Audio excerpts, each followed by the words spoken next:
अस्सलाम वालेकुम। मेरा नाम नाज़ो पीरज़ादा है और मेरा ताल्लुक़ आहंग एक ऑर्गेनाइजेशन से है। पर आज मैं जिस प्लेटफॉर्म से बात कर रही हूँ वो है मामा बेबी ऑर्गेनाइजेशन, जिसकी वजह से मैं वॉलंटरी वर्क करती हूँ। इसके अलावा जिस तरह हमारे इलाके में मिक्स आबादी है, पठान, पंजाबी, सराइकी, और मेरा अपना ताल्लुक़ जो है वो एक पठान घराने से है। मैं पठान फैमिली से मेरा ताल्लुक़ है और मैं अनमैरिड हूँ। मेरे पास एक सीपी चाइल्ड है जिसकी मैं देखभाल करती हूँ, जिसको मैंने गोद लिया हुआ है। और अपने इलाके की जो सर्विसेज है, अपने इलाके के लिए जो मैं काम करती हूँ, उसमें मुझे शुरू में बहुत सारी रुकावट आई। जैसे मैंने बताया कि मैं पठान फैमिली से ताल्लुक़ है, वहाँ पर बहुत ज़्यादा पर्दे का इस्तेमाल, पर्दा करना, लड़कियों की तालीम, लड़कियों का काम करना, इन सबको मायूस समझा जाता है। लेकिन मैं समझती हूँ कि मेरे घराना, जिस घर में मैं पैदा हुई, वहाँ मेरे वालिद और वालदा ने मुझे बहुत सपोर्ट की और उन्होंने मुझे अप्रिशिएट किया, उन्होंने मुझे कॉन्फिडेंस मेरा बहाल किया और उसमें उन्होंने ख़ुद भी मेरे साथ काम करने में मेरे साथ साथ रहे। और मैं अपने इलाके में इलाके के लोगों का भी शुक्रिया अदा करती हूँ कि उन्होंने भी मुझे बहुत सपोर्ट दी। और इसके साथ साथ अगर मैं देखूं तो मैं अपने जिस तरह बच्चे की देखभाल करती हूँ, उसके साथ साथ जो अपने इलाके के लिए काम करती हूँ, उसमें बहुत सारे मसाइल का भी सामना है। लेकिन काम तो मुझे करना है और जीने का एक मकसद है जो कि मैं अपने इलाके की औरतों की सेहत को महफूज बनाने के लिए एक अहम किरदार अदा कर रही हूँ।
और कोविड के दिनों में जो सूरत हाल मेरे इलाके के सामने पेश आई कि ऑलरेडी हम औरतों की तौलीदी सेहत के ऊपर काम करते हैं, उनको वो सर्विसेज देते हैं, उनको हॉस्पिटल लेकर जाते हैं। लेकिन इन दिनों में क्योंकि औरतें जो प्रेग्नेंट थी उनकी सूरत हाल बहुत ज़्यादा ख़राब होती जा रही थी, खुराक की कमी थी, ऑलरेडी बेरोज़गारी बढ़ गई थी, जिसकी वजह से मुख्तलिफ़ काम हमें कोविड के दिनों में मुझे करने पड़े, जिसमें ख़ास तौर पर औरतों को वो सर्विसेज देना, उनको हॉस्पिटल लेकर जाना, जो कि मेरे एरिया गिजरी में केएमसी हॉस्पिटल है और लेडी डिफरेंट हॉस्पिटल। केएमसी में कुछ दिनों तक तो सर्विसेज रही, लेकिन उसके बाद वो सर्विसेज मिलना बंद हो गई, जिसकी वजह से फिर मुझे जिना हॉस्पिटल रेफ़र करना पड़ा, औरतों को ले जाना पड़ा। इसी दौरान जब हम खुराक की पैकेजेस दे रहे थे लोगों को, मुख्तलिफ़ चीज़ें जब दे रहे थे, इसी दौरान कुछ औरतें मुझे नज़र आईं जिसमें से एक औरत की बहुत ज़्यादा हालत ख़राब हो गई और उसकी जो हमल था, इसकाते हमल, वो ज़ाया हो गया, जिसकी वजह से खून बहने की वजह से उनकी फ़ैमिली ने जब मुझे कहा कि इसकी सूरत हाल इस तरह बिगड़ती जा रही है, ये लाइन में खड़ी थी, उसको किसी ने धक्का दिया जिसकी वजह से इसका बच्चा ज़ाया हो रहा है, उसका खून जा रहा है। तो मुझे जिना हॉस्पिटल ले जाना पड़ा और उसकी जान बचाने के लिए, क्योंकि उन दिनों में गाड़ियाँ भी नहीं थी, तो मेरे इलाके के रिक्शा ड्राइवर ने बहुत सपोर्ट की और उसको खून भी चढ़ाया गया। उसको सेहत को यानी उसकी जान को बचाने में मैं समझती हूँ कि मेरा बहुत अहम किरदार रहा है। इसके साथ साथ अगर मैं देखूँ तो मेरे इलाके में बहुत सारी औरतें जो घरों में काम करती थी वो काम छूट गया। घरों में मुख्तलिफ़ किस्म के सिन्फ की बुनियाद पर जो तशद्दुद किया गया कि लड़कियों की तालीम रोक दी गई, ऑनलाइन उनको तालीम देने के लिए भी बहुत यानी मुश्किलात का सामना था। इसके साथ साथ अगर मैं देखूँ तो औरतों के ऊपर काम का प्रेशर ज़्यादा हो गया, काम का दबाव ज़्यादा बढ़ गया, क्योंकि सारा दिन लोगों ने घर पे रहना है, उसका काम का जो टाइम था वो बढ़ता गया। इसके साथ जो अपने लिए वो टाइम निकालती थी वो नहीं निकाल पाती थी। तो इस तरह के केसेस फिर कम उम्री में शादियाँ हुई, उनको रोकने के लिए, क्योंकि 2 शादियाँ हुई, जब तीसरी शादी का मुझे पता चला तो उसको रोकने के लिए फिर मैंने बहुत ज़्यादा कोशिश की, माओं को वो सर्विसेज दी, माओं के साथ बातचीत करी, मर्दों के साथ बातचीत करी कि इसके नुकसानात कम उम्री की शादी के बहुत ज़्यादा होते हैं। इस तरह अगर मैं देखूं तो मैंने अपने इलाके में तकरीबन 114-115 घरानों को राशन मुहैया करा, मुख्तलिफ इमदाद वसूल करी, लोगों से मदद हासिल करने के बाद उन लोगों तक वो राशन पहुँचाया। इस तरह फैमिली प्लानिंग,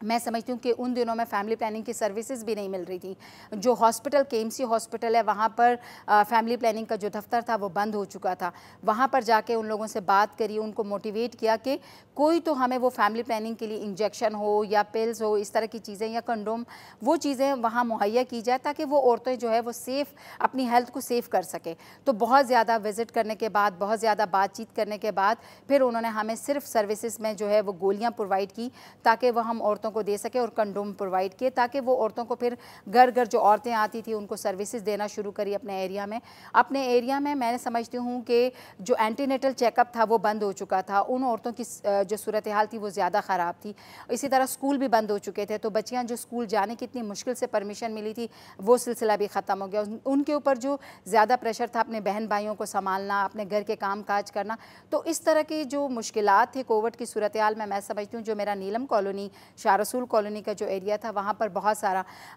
इस तरह के मसाइल सामने आए। और इस तरह औरतों की जो सेहत थी वो भी दिन ब दिन जो है, जो प्रेग्नेंट औरतें थी वो भी ज़्यादातर जो है वो अपने चेकअप के लिए जा नहीं पा रही थी, उनको दर्द होता था, उनको मसले मसाइल होते थे। तो मजबूरन फिर मुझे वो सर्विसेज जो है इलाके में, क्योंकि मेरे इलाके पे रिक्शा स्टैंड है, उस रिक्शा स्टैंड में हमने सपोर्ट हासिल करी, अपनी मदद आप उन रिक्शा वर्कर ने मुझे बहुत सपोर्ट करी और उसमें फिर मैंने अपनी औरतों को वो सर्विसेज देना शुरू करी कि उनको जिना लेकर जाना, सिविल हॉस्पिटल लेकर जाना, और वहाँ पर जो चैलेंजेस थे वो बहुत ज़्यादा हमें सामना करना पड़ा। मैं समझती हूँ कि हमारे एरिया में एक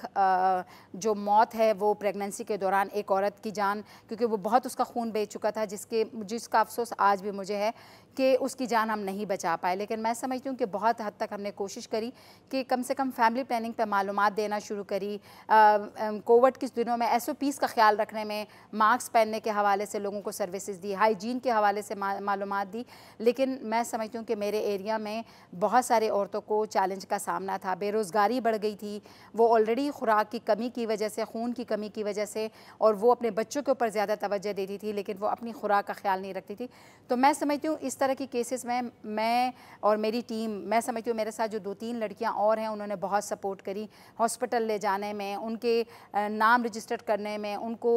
जो पैकेजेज़ हैं, खुराक के पैकेजेस हैं वो देने में, फिर फ़ंड रेजिंग करने में, फिर हॉस्पिटल जो बंद थे उनको ओपन करने में। तो मैं समझती हूँ इस तरह की सर्विसेज में मैंने अपनी ज़ाती जो किरदार है वो बहुत अहम अदा किया है। इसी तरह मैं अगर समझती हूँ तो जीने का एक मकसद है, और वो मकसद है कि मेरे इलाके की जो औरतें हैं वो महफूज ज़िंदगी गुजार सके, अपना तहफ़्फ़ुज़ कर सके और अपने लिए आवाज़ उठा सके। तो मैंने उनको इतना एम्पावर कर दिया, इतनी मालूमात दे दी है कि वो बात कर सके, अपने आप को वो महफूज कर सके, अपनी सेहत को वो सेहतमंद बना सके। तो इसके लिए उन्होंने अपनी आवाज़ उठाना शुरू की है, अपना ख्याल रखना शुरू किया है। लेकिन इतनी जल्दी तब्दीली नहीं आती, थोड़ा सा टाइम लगता है, और मैं समझती हूँ इस तब्दीली में औरतों ने मेरा साथ दिया है, औरतों ने बढ़ चढ़ कर हिस्सा डाला है, मेरे इलाके के लोगों ने मुझे बहुत सपोर्ट करी है, मेरे रिक्शा ड्राइवर ने मुझे बहुत सपोर्ट की है, क्योंकि ऑलरेडी मैं अपने इलाके के लिए 1994 से काम कर रही हूँ। और इसके साथ साथ मैं अपने इलाके को वो मालूमाती पैगाम मालूमात भी दे रही होती हूँ कि क्या कम उम्री के नुकसानात हैं, क्या फ़ैमिली प्लानिंग ना करने के कितने नुकसानात हैं। तो मैं समझती हूँ कि मैंने अपने इलाके की औरतों की जान बचाने में बहुत अहम किरदार अदा किया है, और मैं समझती हूँ कि ये किरदार, ये सपोर्ट मामा बेबी फ़ंड की तरफ से मुझे मिली है, आहंग की तरफ से मुझे मिली है। उन्होंने मुझे एम्पावर किया है, उन्होंने मुझे इस काबिल बनाया है कि मैं औरतों को मोटिवेट कर सकूँ, मैं मर्दों से बात कर सकूँ कि औरतों की सेहत कितनी अहम है, औरतों का प्रेगनेंसी के दौरान चेकअप करवाना कितना अहम है। तो ये सारी चीज़ें मैं समझती हूँ, क्योंकि मेरा इलाका जो है वो मिक्स आबादी है, पंजाबी, पठान, सराइकी, मुख्तलिफ़ ज़बानों के लोग वहाँ बसते हैं और मुख्तलिफ़ शोबों के लोग वहाँ होते हैं। ऑलरेडी वहाँ पर बेरोज़गारी है, लेकिन कोविड की वजह से और ज़्यादा बेरोज़गारी जो है वो बढ़ गई है। औरतें काम के लिए, उनको कामों पे, क्योंकि जब कोविड का ख़तरा आया तो औरतों को भी काम से छुट्टी हुई, उनकी बेरोज़गारी भी बढ़ गई।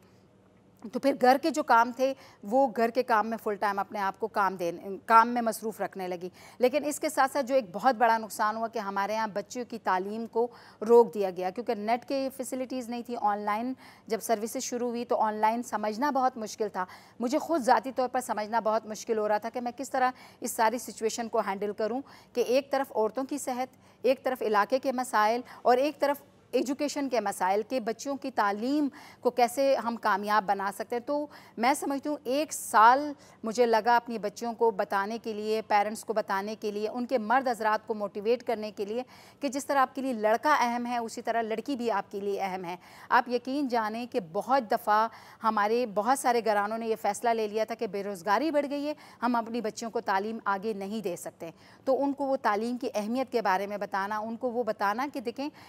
बहुत हद तक हम कोशिश कर सकते हैं लोगों को कि लोग आपकी बच्चियों की जो स्कूल है, गवर्नमेंट स्कूल है, प्राइवेट स्कूल है, उनमें जाके बातचीत करी। तो मैं समझती हूँ कि थोड़ी बहुत अभी भी वो कमी बाकी है, तशनगी बाकी है कि हमारी बच्चों की कम उम्री में शादी कर दी गई, तालीम को अहमियत ना दी गई और कम उम्री की शादी को अहमियत दे के उनकी शादियाँ करा दी गई कि कोविड है, लोग नहीं आएंगे, खामोशी से निकाह करा दें, खामोशी से इसकी रुखसती करा दें। तो उसका फ़ायदा भी लोगों ने बहुत नेगेटिविटी की तरफ से लिया है। तो मैं समझती हूँ कि मेरे इलाके के नुकसानात और इलाके में जो होने वाली पेचीदगियाँ थी उसमें किसी हद तक मेरा और मेरे साथियों का किरदार है। और सबसे बड़ा किरदार मैं समझती हूँ मेरे घराने का रहा है, मेरे घर का रहा है, जिसने मुझे इस तरह की आज़ादी दी, इस तरह की अपॉर्चुनिटीज़ दी। और यहाँ तक कि मेरी वालदा ने भी मुझे सपोर्ट की, जैसे कि राशन आ रहा है तो उसमें हम सब पैकिंग कर रहे हैं, घर में लाइन बना के कैसे डिस्ट्रीब्यूट कर रहे हैं। तो ये सारी मैं समझती हूँ कि मेरे घर की सपोर्ट रही है, मेरे मोहल्ले की सपोर्ट रही है, हर एक बच्चे ने मुझे सपोर्ट की है। मेरे वो दोस्त अहबाब जिन्होंने मुझे फ़ंडिंग की है, जिन्होंने मुझे फ़ंड रेजिंग में सपोर्ट की है, तो मैं इन सब का शुक्रिया अदा करती हूँ, क्योंकि औरतों की जान बचाने में बहुत अहम किरदार अदा किया है मेरे साथियों ने। और मेरे इलाके में मैं समझती हूँ जब स्कूल खुले